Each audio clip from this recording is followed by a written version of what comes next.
네,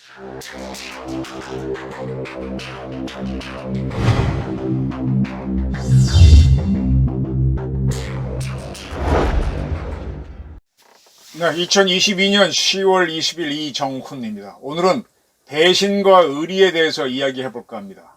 이재명을 둘러싼 배신과 의리입니다. 이재명 씨가 슬슬 배신에 부딪히고 있습니다. 이미 부딪혔었죠. 이제 점점 가시화되고 있습니다. 그게 이재명 리스크. 제가 대통령 선거 하기 전부터 이재명을 교체해라. 서훈 의원도 이재명 리스크 거론하면서 그는 안 된다 그랬는데 결국은 밀어붙이다가 배신의 덫에 이재명이 걸려들고 있습니다. 다 보도를 보셨겠지만 유동규로부터 시작이 되는 것 같습니다. 오늘 새벽 0시 4분 유동규 씨가 일단 석방됐습니다. 구속기한 만료로. 네. 기자들이 기다리고 있었죠. 김용 씨한테 8억 원을 줬느냐라고 물으니까 죄송하다 그러고 빠져나왔습니다. 아니다란 말을 안 하고 나왔습니다. 연합뉴스에 상당히 흥미로운 기사가 떴습니다. 구속기한 만료로 석방된 유동규 씨의 신변을 보호해야 된다. 이런 기사입니다. 유동규 씨가 이제 이재명 관련 재판, 다른 재판에 증인으로 나가서 증언을 하겠죠. 그러면 거기에서 워낙 이게 정치적으로 워낙 예민한 것도 없지 팩트가 뻔하니까. 이제 반대파들이 여러 가지 테러를 가할 수도 있고 심리적 고통을 가할 수도 있고 그러면 사람이 괴로워지죠. 괴로워지면 어떤 행동을 하겠습니까? 이미 유동규 씨는 작년 9월인가요? 이 검찰이 그를 찾아갔을 때, 압수수색했을 때 자기 오피스텔에서 극단적인 선택을 시도했었다라고 알려졌었죠. 그리고 올해 4월 이재명 씨가 대통령 선거에서 지고 난 다음에 구치소에 있을 때 수면제를 다량으로 복용했다가 응급실로 간 바 있습니다. 그때는 딸이 있는 모양입니다. 이분이 이제 동거하는 여자가 있고 또 원래 부인이 있는 모양인데 부인과 딸에게 미안하다는 유서도 남겼었고 진짜로 세상을 등지려고 했던 모양입니다. 그런 경력이 있으니까 성격이 어떤 건지 짐작이 가시죠. 이 양반은 한양대학교 음악대학 성악을 한 사람입니다. 감정이 좀 풍부할 수도 있겠죠. 그래서 이 친이재명계에서 갖가지 위협이나 협박 이런 걸 하게 되면 상당히 괴로워할 수도 있죠. 그래서 연합뉴스 기사는 신변을 보호해야 된다. 그 유동규 씨는 한양대학교 음악대학에서 성악을 했고 그 다음에 이제 부동산 들어와서 한 일이 리모델링 사업이잖아요. 한솔마을 5단지 아파트 리모델링 추진조합장, 분당구 리모델링 추진위원회 공동위원장 이렇게 하면서 성남에서 변호사로 있던 이재명 씨를 알게 됐죠. 이재명 씨는 제가 한번 설명드렸는데 이 성남이라고 하는 동네가 박정희 대통령 때 청계천을 이제 복개를 하면서 청계천 주변에 그 판잣집들이 굉장히 많았습니다. 지금은 상상이 안 되는 집들입니다. 그 집들을 다 없애고 이제 그걸 도로로 만들기 위해서 복개를 하면서 그 사람들을 밀어냈죠. 그분들로 만든 도시가 성남입니다. 성남은 역사적인 유래가 없는 동네예요.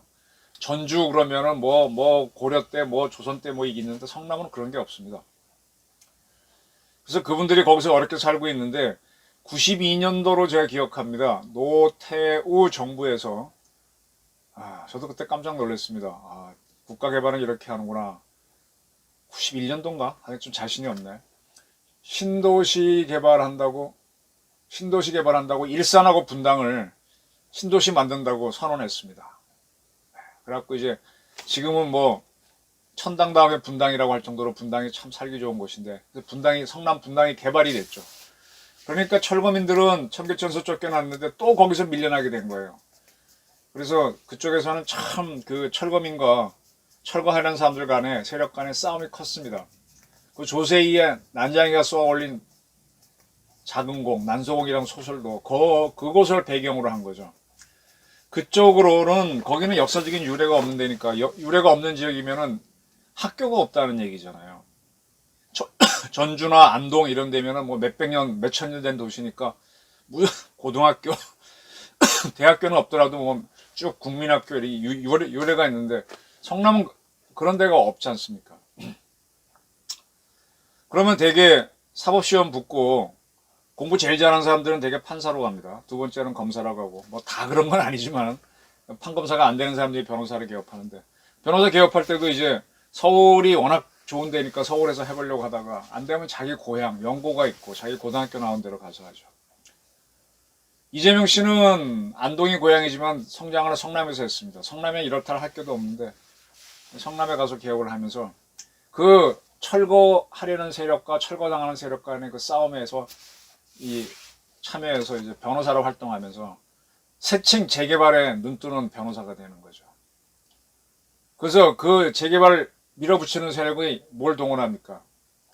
용역 세력을 동원하는데 그건 결국은 폭력배가 많죠. 조직 폭력배랑 연결되는 거고. 그 사람들하고 술도 많이 먹고 뭐 자기 성남시장 할 때 성남시장 자리에 뭐 조직 폭력배 대표가 와서 책상 다리 떡 올리고 누워 있는 거 그렇게 해서 나오게 되는 거죠. 계속 이재명에 대해서 조폭 관련 나오는 건 그런 겁니다. 그래서 이 양반은 이 재개발에 대해서는 좀 알아요.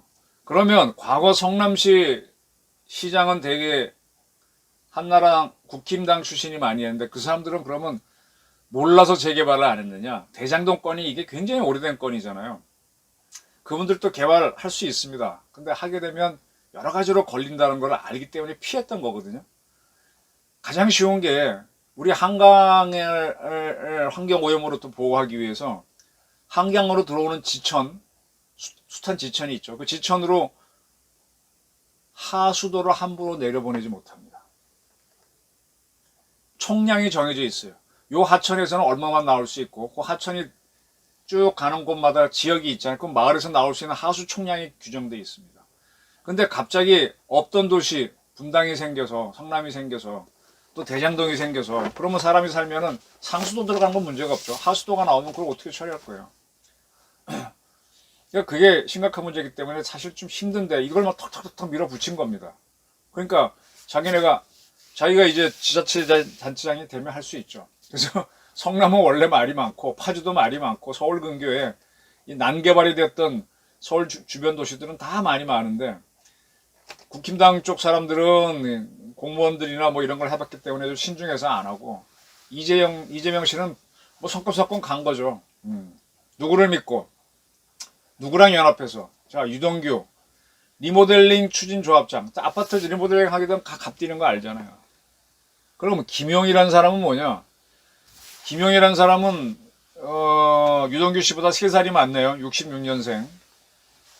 유동규는 69년생이죠. 연대 신학과를 나왔네요. 신학과 나와서 목사 쪽으로 가지 않고 이 사람도 결국은 그 분당 지역 리모델링 추진위원회장을 했습니다. 다 이 부동산 전문가들이요. 이런 사람들을 자기 측근으로 그리고 지금 정진상이라고 하는 사람이 아직 그 양반은 뭐 거의 프로필도 공개되지 않고 있는데 이 이재명 측근이라고 하는 사람들은요.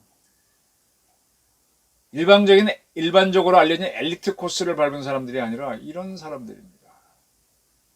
그러니까 유동규하고 김용식 관계는 또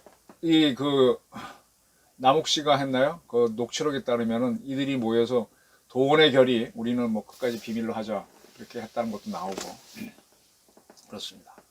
자, 그래서 지금은 이제 20억을 달라고 했다는 게 있고 8억은 이제 뭐 유동규가 확실히 한 것 같아요. 그래서 유동규가 지금 석방이 되면서 신변을 보호하자 이런 얘기도 나옵니다. 제가 두 가지 말씀드릴게요. 미국이 아프간 전쟁을 했죠. 오사마 빈 라덴을 죽이는 작전을 할 때 그때 미국이 아프가니스탄을 철수를 했었어요. 1980년대에 소련이 아프간을 침공합니다. 그때 미국이 소련에 저항하는 군 세력한테 많은 지원을 했었죠. 그리고 이제 90년에 소련이 붕괴되면서 아프간하고 관계를 끊었다가 2001년에 9.11 테러를 당하는데 다시 아프간에 오사마 빈 라덴이 숨어 있다니까 그쪽으로 접근합니다. 상당히 공백이 있었지만 여러 가지 전투를 통해서 그쪽에 이제 테러리스트를 붙잡아 와서 수사를 하다 보면 처음엔 다 얘기 안 하죠. 근데 어떻게 한 방법을 써서 딱 그자가 뭐 한 번에 극단적인 행동들을 한답니다. 그 다음에 이제 쭉 정보를 보여주고 너 이용당한 거야. 너는 이제 처벌받으면 이렇게 받아. 그러면 그때서 마음이 확 변해서 설명하기 시작하면은 굉장히 상세하게 설명한답니다. 아이, 우리들은 이렇게 움직이는 거야. 이거 못 알아들어 야단쳐가면서. 그래서 미군이 그걸 알고 그 다음부터 정확한 공격을 했는데 유동규 씨도 2번이나 뭐 극단적인 행동을 시도했던 사람이고 어쨌든 지금 석방이 됐고 그리고 검찰 수사를 받아보면요. 검찰 생각보다 깐깐합니다. 깐깐합니다. 그리고 특수수사라는 게 되게 약점을 잡고 들어가거든요. 이거 상당히 망신스러울 수 있는 걸 딱 공개한다. 언론에 흘린다. 이거 안 할 테니 얘기해. 뭐 다 턱까지도 합니다. 이제 이런 진술을 한 이상 유동규 씨는 이제 이쪽으로 이재명과 이제 완전히 칼이 선 자세로 가는 거죠. 김문기 씨가 극단적인 선택을 했던 김문기 씨는 그 갈등을 하다가 본인이 이제 극단적인 행동을 한 경우고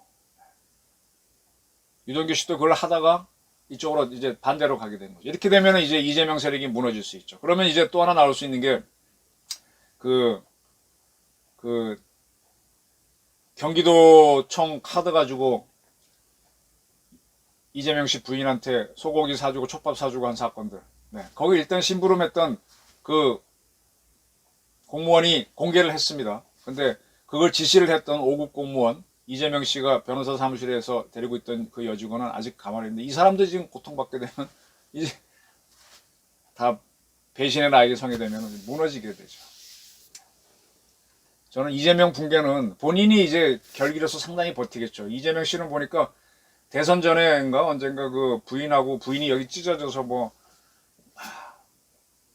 병원 가고 했을 때도 뭐 어쩌고저쩌고 또 넘어가던데 상당히 그 고집이 있고 의지가 강해서 끝까지는 버틸 것 같아요. 근데 그렇게 하더라도 사람들이 자꾸 떠나겠죠.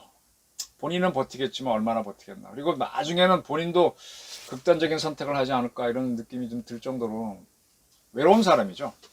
사람을 이렇게 정으로 품은 게 아니라 어떤 이해관계로 품은 사람이라서 그렇습니다. 그래서 의리라고 하는 거는 저는 이제 의리를 강조하는 단체들이 있어요. 이 기자들도 처음에 이렇게 입사를 하면 중앙언론에 가면 기수가 있어갖고 기수별로 젊은 시절에는 뭐 동원의 결의 형제만큼 친하다가 이제 부장 차장쯤 되게 되면 서로 경쟁당해서 싸우고 사관학생들도 보면 그렇고 검사 판사들도 보면 기수 있는 세력들은 그렇더라고요. 그래서 의리와 배신이 참 어느나 누구나 다 있는데 그래도 이 어느 틀을 유지하면서 가는 건데 이 틀이 깨지게 되면 그러면 이제 전면적인 배신이 일어나죠. 그 전면적인 배신이 일어나지 않도록 CEO 하는 사람들 그 조직을 경쟁을 시키면서 묶어놓는 능력이 필요한 건데 지금 이재명 능력으로는 불가능이죠. 더 사람이 대인이 되었어요. 대인이 아닌 거죠. 그래서 저는 저 뭐 이재명 씨가 뭐 나는 1원도 안 받았다라 그러는데 이미 이 사람은 제가 본인 비리, 배우자 비리, 아들 또 뭐 여러 가지 문제들이 있죠. 또 부인 김혜경 씨가 그 경기도 법인카드 유용을 했는데 그 유용 관련해 조사를 받았던 배모 씨와 가까운 아까 말한 그 이재명 씨 옛날 비서였고 초밥 사주는 심부름했던 사람과 관련된 사람이 또 목숨 끊은 것도 있고 그래서 이게 참 그렇습니다. 그러니까 굉장히 이제 이재명을 배신할 건가 말까 그분들이 고민했던 거는 뭔가 이득 혜택을 받았는데 받았으니 충성을 했을 거고 이제 와서는 너무 곤란하게 됐으니까 배신을 하는 문제가 굉장히 힘들었겠죠. 그래서 극단적인 선택을 했을 거라고 저는 보는데 유동규 씨는 몇 번 시도하다가 이번에는 컨페스 자백을 했습니다. 이렇게 되면 붕괴될 가능성이 매우 높습니다.